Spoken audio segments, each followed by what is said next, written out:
Welcome to the Salmon Runs YouTube. Enjoy the video. Update Alight Motion to the latest version before scanning a QR code. Open your device settings and enable camera permission for Alight Motion if required. Ensure you have a clear QR code image saved or printed and that the code is well lit and unobstructed.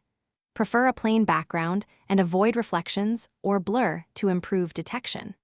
Position the device so the QR code fills most of the camera frame for faster recognition. Close other camera apps to avoid permission conflicts during scanning. Open Alight Motion and tap the Import or Menu option to access scanning. From the Import list, choose the QR scan feature that reads project presets or links. Hold your device steady and center the QR code within the on-screen frame until the app recognizes it.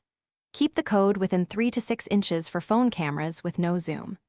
Wait briefly while Alight Motion processes and confirms detection before proceeding. Tap the Confirmation or Import button to load the content into your project. If scanning fails, try increasing screen brightness or moving closer slowly. Clean the camera lens and avoid strong backlight that causes glare on the code. As an alternative, take a screenshot of the QR code and import the image from your gallery into Alight Motion for manual detection. If gallery import still fails, recreate the preset using the project JSON text if available.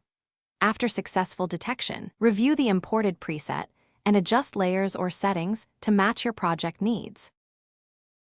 Thanks for watching. Consider subscribing if we helped you.